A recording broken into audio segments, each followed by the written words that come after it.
안녕하세요. 삶의 경험과 지혜를 나누는 시간, 내일을 여는 보이스 김유미입니다. 세계는 지금 국적과 인종의 차이를 넘어 다문화 사회로 발전하고 있는데요. 글로벌 다문화 시대를 맞아서 우리가 가져야 할 자세는 바로 배려와 포옹이겠죠. 그래서 오늘 내일을 여는 보이스 이 시간에는 광주 국제교류센터 신경구 소장과 함께 포용도시 광주 만들기라는 주제로 이야기 들어보겠습니다.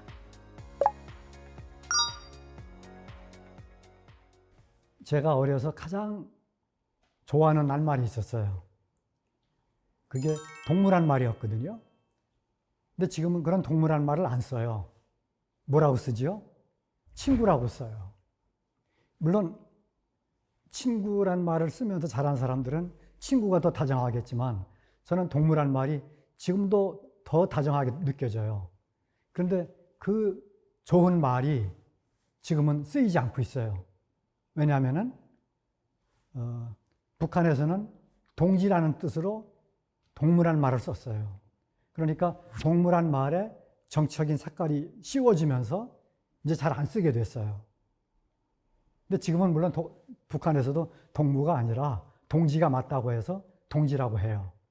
그렇지만 이미 동물한 말에는 정치적인 그런 낙인이 찍혀가지고 잘 안 쓰이고 있어요. 근데 그렇게 또 유사하게 다문화란 말이 지금 왜곡되고 있어요. 다문화란 말은 우리가 현재 맞이하고 있고 또 미래에는 더 우리 주변에 다가와야 할 그런 사회를 정확하게 표현해주고 있거든요. 지금 우리가 다문화 사회에 이미 들어와 있고 우리 미래는 더 다문화 사회가 될 거예요. 그럼에도 불구하고 지금 다문화란 말을 잘 안 쓰고 있어요. 여러 가지 어려움을 겪고 있기 때문에 정부에서 다문화 가정에 대해서 시혜를 많이 주었어요. 2005년에 2억이던 예산이 2020년 15년 만에 4,400억, 그러니까 예산이 220배가 늘었어요. 그 정도로 지원 예산이 엄청 늘었어요. 물론 혜택이 얼마나 가는지는 몰라도 우리는 혜택을 주고 다문화라고 하는 이름을 가진 사람들은 시혜의 대상이 되다 보니까 그 다문화라는 그런 단어는 시혜의 대상인 사람들을 규정하는 그런 말로 왜곡됐어요. 그래서 지금은 다문화라는 말을 잘 안 써요. 다문화 관련 학생들을 모으거나 그럴 때에는 사람들이 안 와요. 다문화라는 굉장히 중요한 단어가 왜곡되고 있고 또 이제는 잘 안 쓰이게 됐어요. 이 왜곡된 이유가 시혜의 대상이 됐기 때문에 왜곡이 됐는데 이렇게 혜택을 주어도 왜곡이 안 되는 사례가 굉장히 중요한 사례가 두 개가 있어요. 2020년에 전 세계적으로 코로나19 감염병이 다가왔어요. 근데 우리나라는 전 세계에서 가장 감염병을 잘 처리한 나라가 됐어요. 왜 그랬을까요? 잘 아시죠? 우리나라만 특별히 모든 사람을 진단하고 치료할 때 모두 무상으로 했어요. 이렇게 무상으로 혜택을 주었음에도 불구하고 코로나 진료를 하거나 혹은 감염병 조사를 하거나 하는 그 대상이 되는 것이 그것이 문제가 안 됐어요. 왜 그랬을까요? 왜냐하면 코로나 검사를 하고 코로나 진료를 하는 사람 무상으로 할 때에 그 특별한 사람만 뽑아가지고 당신들은 가정 형편이 어려우니까 당신들만 무상 진료하고 또 무상 검사한다. 그랬더라면은 그때 무상의 시의 대상이 된 사람들이 굉장히 부끄러워했을 거예요. 그리고 그 대상이 된 사람, 그런 대상들은 사회적으로 좀 이등 국민처럼 취급을 받았을 거예요. 또 그런 것이 또 있어요. 우리 학생들 점심을 줄 때 무료 급식을 하잖아요. 무료라고 그러면은 좀 그 약간 부정적인 뜻이 있음에도 불구하고 무료 급식이 전혀 부정적이지 않아요. 왜? 누구를 막론하고 무료 급식의 대상이 됐기 때문에 그래요. 만약에 하위 30% 학생들은 무료 급식을 하고 나머지는 단계별로 돈을 내라고 했더라면은 무료 급식의 대상이 된 학생들은 무료 급식이라는 것을 굉장히 부끄러워했을 거예요. 그런데 가정 형편과 상관이 없이 모두 무료 급식의 대상이 됐어요. 그래서 무료 급식은 혹은 무료 급식의 대상이 된 사람들은 전혀 부끄러워하지도 않았고 그 무료 급식을 점심을 먹으면서 꺼리낌도 전혀 없었어요. 이게 맛이 있냐 없냐가 중요했지 무료가냐 아니냐가 중요하지 않았어요. 왜냐하면 무료 급식은 특별한 지원 대상을 따로 뽑지 않았거든요.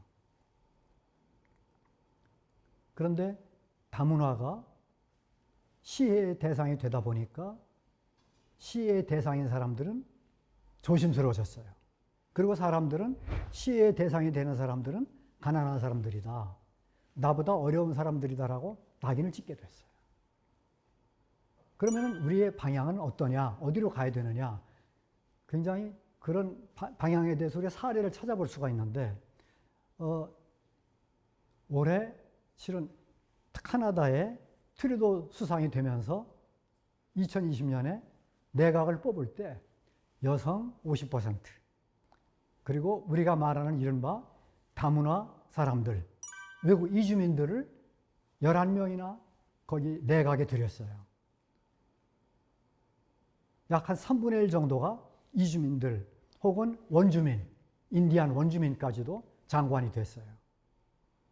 유럽이 이주민 폭동으로 몸살을 앓을 때, 또 미국이 흑인 폭동으로 몸살을 앓을 때, 카나다는 그런 폭동이 없었어요.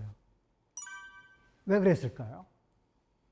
이주민들이, 우리가 말하는 소위 다문화 사람들이 차별을 느끼지 않고 살았어요.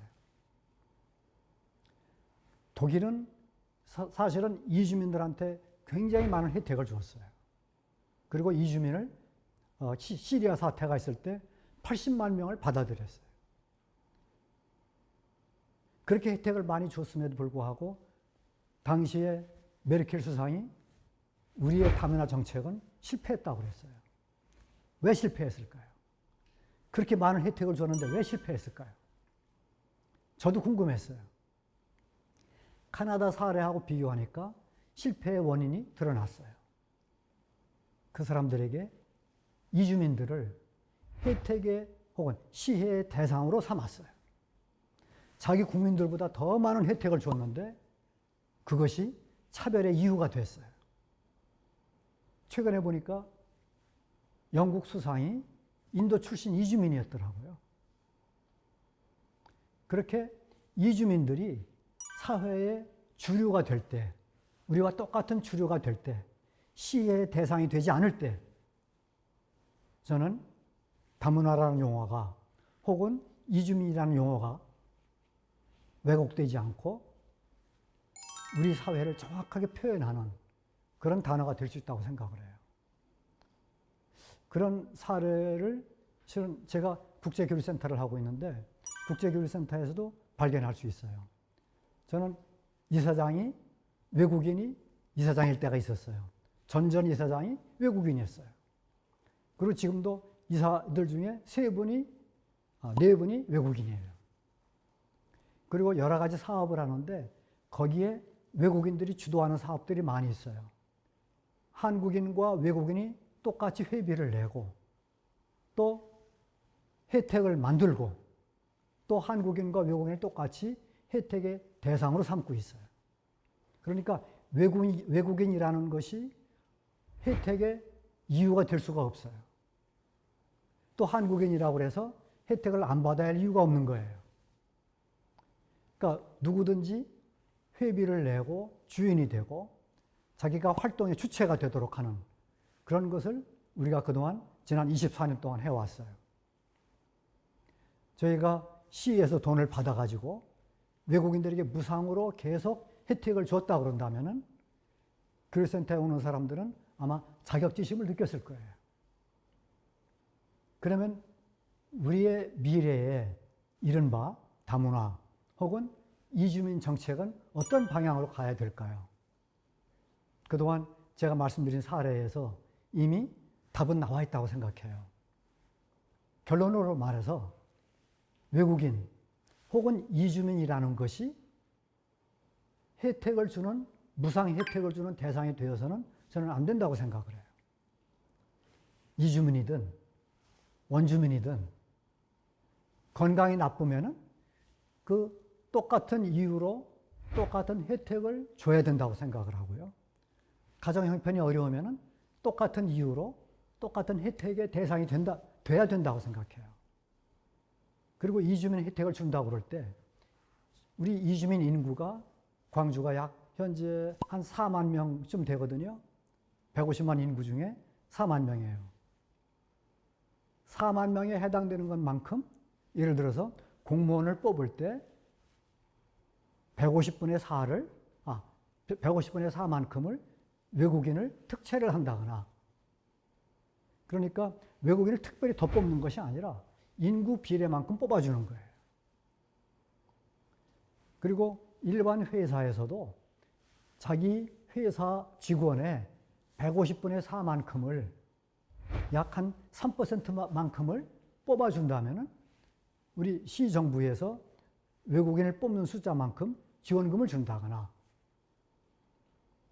또 언어가 부족해서 한국인이든 외국인이든 언어가 문제가 됐을 때 언어 서비스를 제공한다거나, 그런 특별히 외국인이어서 하는 서비스가 아니라 한국인이든 외국인이든 똑같은 상황에 있을 때 똑같은 혜택을 준다 그런다면은 외국인인 것이 다문화 가정인 것이 그것이 차별의 이유가 될 수가 없고 내가 자격지심을 가질 이유가 없는 거예요. 저는 그런 점에서 한국이 굉장히 중요한 경험을 했다고 생각해요. 아까 말씀드린 무상급식, 또 무상 코로나 점검, 진단과 진료, 그런 굉장히 중요한 경험을 했어요.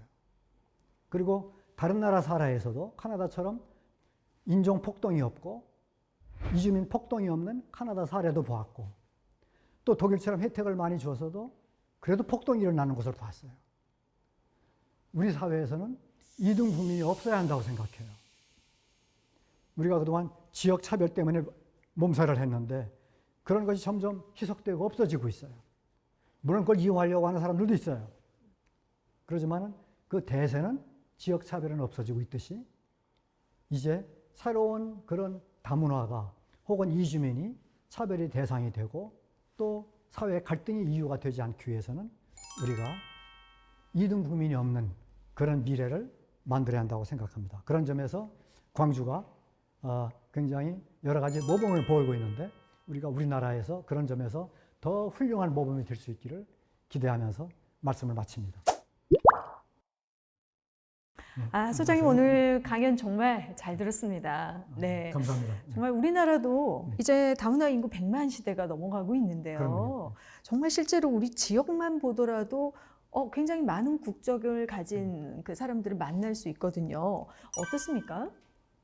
우리도 모르는 사이에 우리나라가 엄청 국제화가 됐어요. 네. 그래서 이주민 인구가 코로나 때문에 조금 줄어들었다가 지금 다시 늘어나고 있거든요. 네. 그래서 광주만 해도 미등록 외국인까지 합해서 한 4만 명 되고 전국적으로 우리 인구의 5%가 넘었거든요. 네. 그래서 아마 머지않아 사실은 우리나라 사람들이 외국에 나가 있는 인구가 현재 거의 800만이거든요. 네. 그러니까 남북한 합해가지고 인구를 한 7,500 혹은 8천만 잡을 때 우리 인구의 10%가 해외에 거주하는 셈이에요. 네. 그러니까 저는 우리나라에도 외국인 인구가 머지않아 5%가 아니라 네. 10%까지 늘지 않을까 그렇게 생각을 하고 있습니다. 네, 더 앞으로 늘 것이다라고 그럼요. 보고 계시는데 사실은 이제 다문화 가정하면 결혼으로 우리나라에 들어오기엔 결혼 이주민부터 또 노동자, 고려인 뭐 많은 구성원들이 있어요.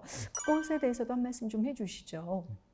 그러니까 저는 여러분들이 다 생각을 많이 하시듯이 네, 저는 우리가 이렇게 인구가 국제화되고 다양화되고 그러는 것은 우리 미래를 위해서 꼭 필요하기도 하지만 네. 뭐 인구뿐만 아니라 사실은 우리가 유전적으로 잘 아는 것이 섞여야 더 우수한 유전자가 나오는 건 다 알고 있는데 네. 그래서뿐만 아니라 또 사람이 우리가 이제 인구가 줄어드는데 노동력이 필요하기도 하고 네. 다양하게 또 그래서뿐만 아니라 이게 세계가 이 유동성이 하도 빨라지기 때문에 네.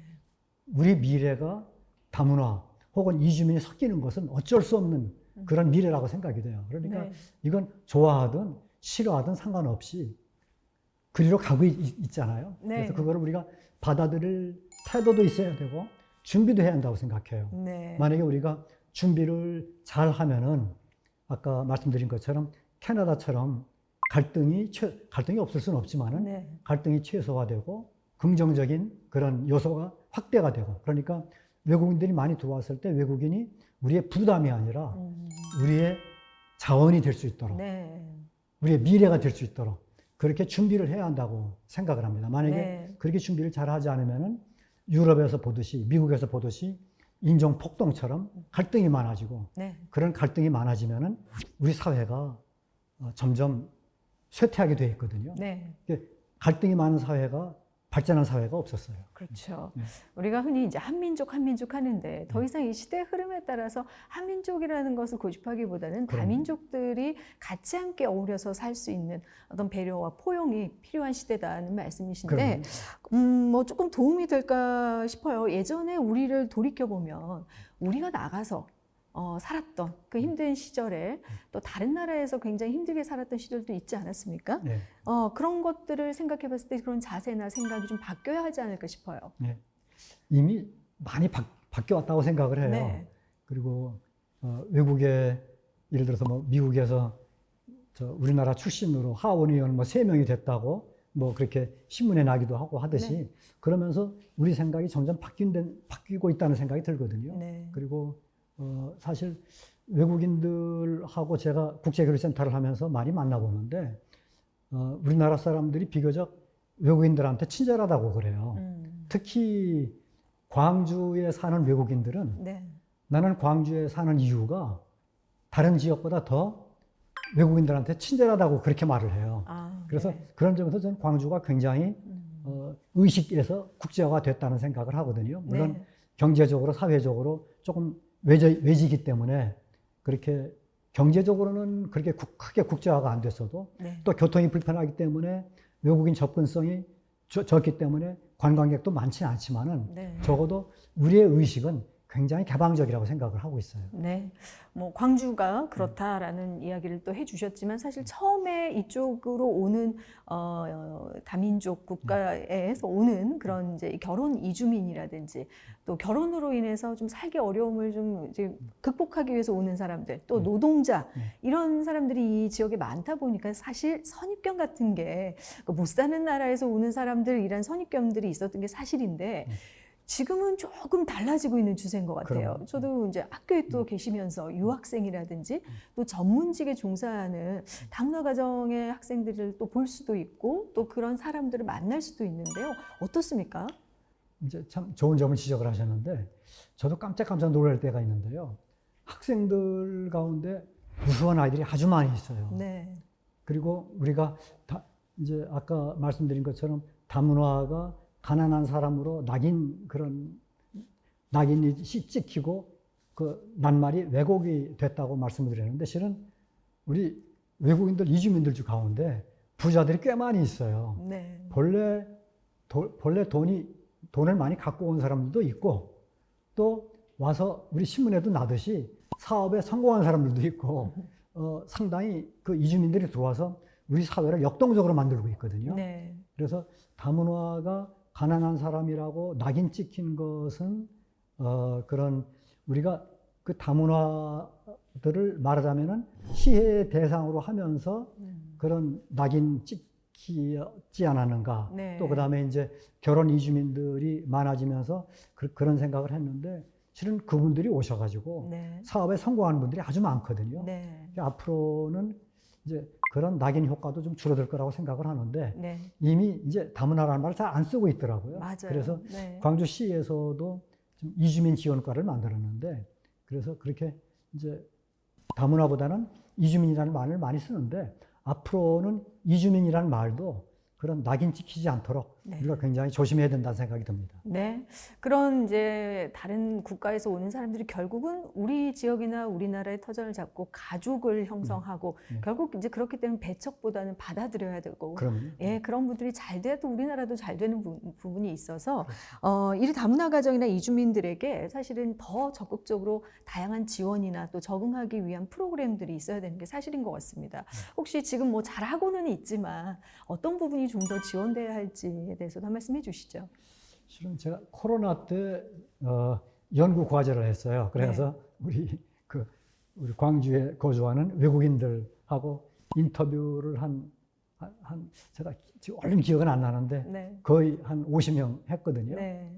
근데 그분들이 여기 그 코로나 때 그 미등록 외국인도 있었는데 굉장히 그 의료 혜택을 많이 받았다고 얘기를 해요. 네. 그래서 한국에 거주하면서 가장 좋은 점이 그런 의료 혜택이라고 그러더라고요.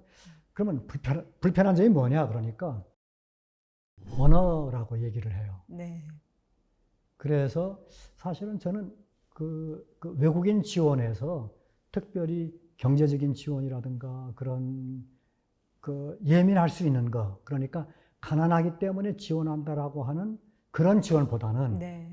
그런 누구든지 그런 상황에 있으면은 똑같은 지원을 받을 수 있는 그런 일반적인 지원 대상으로 외국인이 그냥 그 중에 하나인 것으로 되는 것이 네. 그래야 저는 외국인에 대한 낙인 효과가 없어진다고 생각을 해요. 네.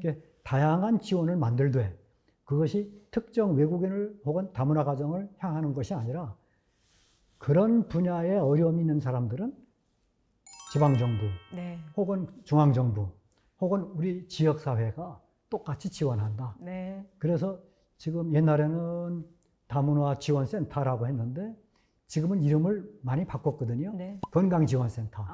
그 아주 우리가 지금 잘 가고 있다고 생각을 해요. 네. 그래서 꼭 외국인들이기 때문이 아니라 네. 건강에 문제가 있으면은 한국인이든 외국인이든 혹은 경제적인 문제가 있으면은 우리 원주민이든 새로운 이주민이든 간에 네. 똑같은 지원을 한다. 그런 쪽으로 우리가 의식화가 돼가고 있다고 생각을 하고 네. 아주 저는 그런 그 방향 전환에 대해서 바람직하게 생각하고 있습니다. 네.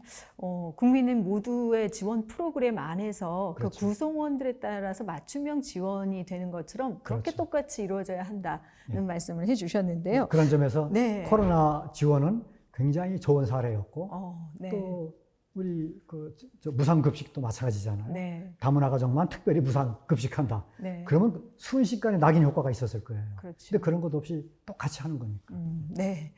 자, 마지막으로 오늘 이제 강연 그리고 우리가 그동안 다문화 가정에 대한 어떤 편견이나 선입견이 있었다면 또 시청자분들께 마무리로 한 줄평으로 한 말씀 또 해주시죠. 저는 우리 사회가 적어도 외국인 관련, 다문화 주민 관련해 가지고는 바람직한 방향으로 가고 있다고 생각을 합니다. 그래서 이런 이제 다만 한마디 덧붙인다고 그런다면은 외국인이 우리나라에 들어와서 국적을 받고 영주권을 받으면은 그 사람들은 이제 더 이상 외국인이 아닙니다. 더 이상 다문화 가정도 아니고 바로 그 사람들은 바로 우리나라 사람이에요. 한국 사람이라고 저는 그렇게 그런 의식의 전환을 빠르게 해야 한다고 생각을 합니다. 이미 그렇게 가고 있습니다만 아직도 외국인, 아직도 이주민, 아직도 다문화 가정 생각하고 있는데 그런 통계조차도 의식하지 않고 너는 바로 한국 사람이야. 얼굴 모습이 달라도 머리 색깔이 달라도 너는 우리와 똑같은 사람이야. 그런 마음으로 살아야 한다고 생각을 합니다. 그래야 갈등이 없을 수는 없지만 갈등이 줄어들고 그 사람들이 우리의 중요한 인재로 쓰일 수 있다고 생각을 합니다. 네, 오늘 말씀 잘 들었습니다. 네. 고맙습니다. 예, 초청 감사합니다. 말과 생김새가 다르다는 게 차별과 갈등의 원인이 될 수는 없겠죠. 민주, 평화, 인권의 도시 광주가 사람과 세상을 잇는 포용 도시로서 행복한 본보기가 됐으면 합니다. 자, 오늘 내일을 여는 보이스 이 시간은 여기서 마치겠습니다. 함께해 주신 여러분 고맙습니다.